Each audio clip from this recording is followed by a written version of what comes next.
আমার নাম প্রেম আদভানি। আমি নয়াদিল্লি থেকে এসেছি, রিটায়ার্ড চাকরিজীবী আর অমুসলিম। আমার প্রশ্নটা হলো, ইসলামের অতীত ইতিহাস খুবই গৌরবের। বর্তমানেও ইসলাম ধর্মের মাথা উঁচু করে থাকার কথা ছিল।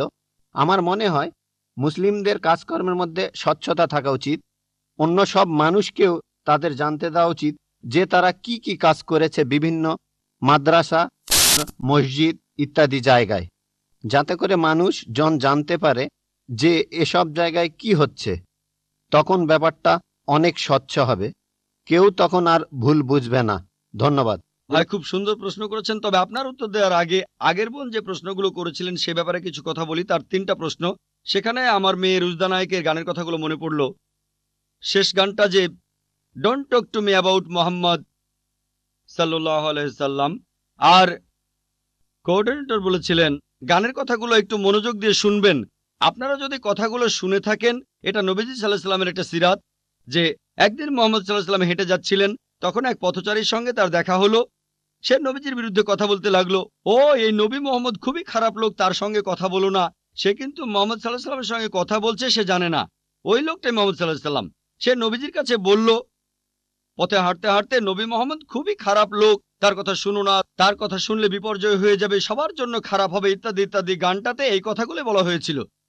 লোকটা নবীজিকে বলল, তবে আপনি খুব ভালো মানুষ, আর আপনাকে সাবধান করছি ওই মোহাম্মদ লোকটার কথা শুনবেন না সাল্লাল্লাহু আলাইহি সাল্লাম। সে ভণ্ড, নাউজুবিল্লাহ, সে খুব খারাপ মানুষ, নাউজুবিল্লাহ। এরকম আরো অনেক কথা। তবে নবীজিকে বলল, আপনি খুব ভালো মানুষ, আপনি দয়ালু, আপনি পরোপকারী, আপনার নামটা জানতে পারি? নাম শুনে বলল, কি? আপনি কি বললেন? আমি কি ঠিক শুনছি? আপনার নাম মোহাম্মদ সাল্লাল্লাহু আলাইহি সাল্লাম? তখন সে বলল, আশহাদু আল্লা ইলাহা ইল্লাল্লাহ ওয়া আশহাদু আন্না মুহাম্মাদুর রাসূলুল্লাহ। যখন সেই লোকটা বুঝতে পারলো যে এই লোকটাই মোহাম্মদ সাল্লাল্লাহু আলাইহি সাল্লাম, আমি অন্য মানুষের কাছে শুনেছিলাম সে খুব খারাপ মানুষ, ইনি তো ভালো মানুষ, তখনই সে ইসলাম গ্রহণ করলো।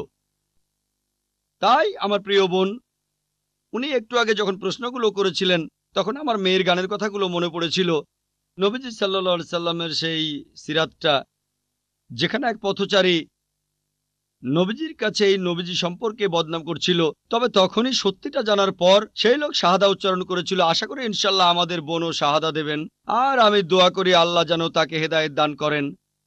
ভাই, আপনি খুব সুন্দর প্রশ্ন করেছেন। আর বললেন যে ইসলামের অতীত ইতিহাস খুবই গৌরবের। তারপর বলছেন স্বচ্ছতা থাকার প্রয়োজন আছে, বিশেষ করে মাদ্রাসাগুলোতে। কে আপত্তি করবে? আমি একমত ভাই, আমি সম্পূর্ণ একমত। কে বলছে যে স্বচ্ছতা থাকবে না? শুধু স্বচ্ছতাই নয়, আমি চাই অমুসলিম ছাত্রছাত্রীরা মাদ্রাসায় লেখাপড়া করুক। আমি এটাও জানি ভাই, আমি জানি আপনি এখানে মিডিয়ার কথাগুলো বলছেন, যে মিডিয়া বলছে যে মাদ্রাসাগুলো হলো সন্ত্রাসবাদের আখড়া। মিডিয়া বলছে, আপনি না, মিডিয়া। মাদ্রাসা আরবি শব্দটার অর্থ যেখানে শিক্ষা দেওয়া হয়, আরেকটা বিশ্ববিদ্যালয়ের মতো। স্কুল বলতে পারেন, কলেজ বলতে পারেন, ইউনিভার্সিটিও বলতে পারেন। তবে মিডিয়া মাদ্রাসাগুলোকে এমনভাবে তুলে ধরে, যদি কোনো মাদ্রাসায় যান আপনি সন্ত্রাসী হয়ে যাবেন। মিডিয়া বলে আপনি না। একটা প্রশ্ন করি, এই পৃথিবীর ইতিহাসে যে লোকটা সবচেয়ে বেশি মানুষ হত্যা করেছে সে হিটলার। সে পড়েছিল কোন মাদ্রাসায়? কোন মাদ্রাসা? হিটলার কোন মাদ্রাসার ছাত্র? তারপর দেখবেন যে মাফিয়া পৃথিবী জুড়ে চোরাচালান আর মাদক ব্যবসা করে। যদি একটা জরিপ করেন এইসব স্মাগলারদের, সেই সব লোকদের যারা জেলে যায়, যদি জরিপ করেন তাদের কতজন মাদ্রাসায় পড়েছে? কতজন? খুব কম থাকতে পারে, খুব কম। বেশিরভাগই ভার্সিটিতে পড়েছে। কোন ভার্সিটি? আধুনিক ভার্সিটি, স্কুল, কলেজ। তাহলে কি বলবেন স্কুল বন্ধ করে দাও? এটা কি বলবো যে আজ থেকে স্কুল কলেজ বন্ধ, বিএ পড়া বন্ধ, বিকম বন্ধ, বিএসসি বন্ধ? না, কারণ আমি তো স্কুলে পড়াশোনা করেছি। স্কুলে শেখানো হয় না যে ডাকাতি করবেন, চোরাচালানি করবেন, দেশের বিরুদ্ধে যুদ্ধ করবেন।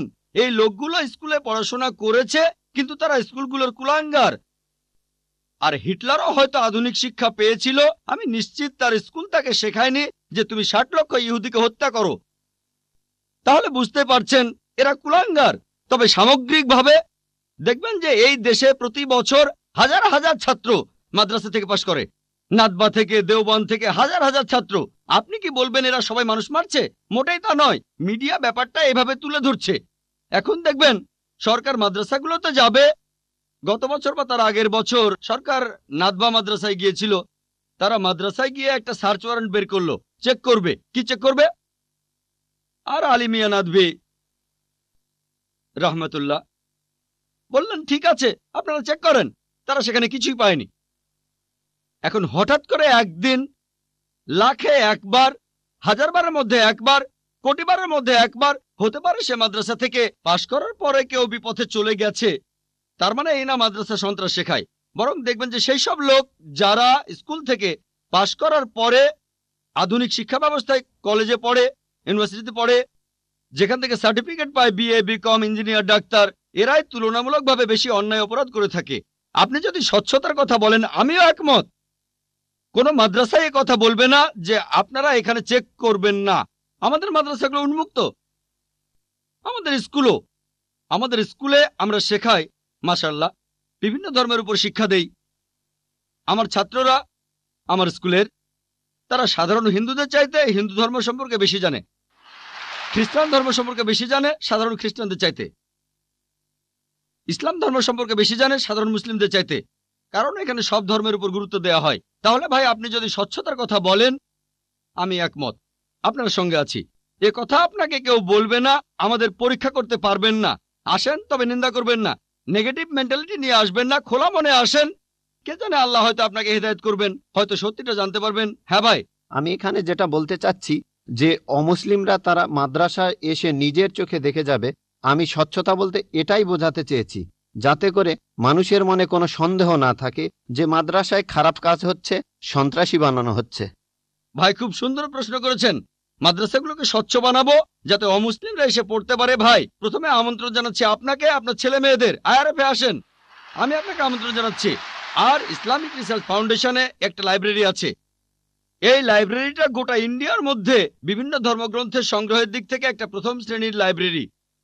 আমাদের লাইব্রেরিতে 200-রও বেশি আলাদা আলাদা বাইবেল আছে। বাইবেলের 50টা এডিশন আছে। শুধু ভগবদ গীতার অনুবাদে আছে 50টা। বেদের অনেকগুলো অনুবাদ আছে, ঋগ্বেদ, যজুর্বেদ, অথর্ববেদ। হয়তো সরকারি লাইব্রেরিতেও এতগুলো বই পাবেন না, হতে পারে আপনার ধর্মীয় প্রতিষ্ঠানের লাইব্রেরিতেও এই বইগুলো পাবেন না। আমরা উৎসাহ দেই, পড়েন আর সত্যের পথে আসেন। আর অন্যদের কথা বাদ দেন, আমি আমন্ত্রণ জানাচ্ছি আপনাকে, আপনার ছেলে মেয়েদের, আপনাদের প্লেনের টিকিটটাও দিয়ে দেব ফ্রি। আইআরএফে আসেন, আপনাকে আমরা স্বাগত জানাবো। পড়েন, তাহলে সত্যটা জানতে পারবো একসাথে ইনশাআল্লাহ। মাইক্রোফোনটা কি অন করবেন ভাই? আপনাকে অনেক ধন্যবাদ। আমার কথাগুলো আপনি খোলা মনে গ্রহণ করেছেন। আমি চেষ্টা করব যাতে আপনার আমন্ত্রণটা রাখতে পারি। জি, ঠিকানাটা দিয়ে যান, প্লেনের টিকিট পাঠিয়ে দেবো ইনশাআল্লাহ।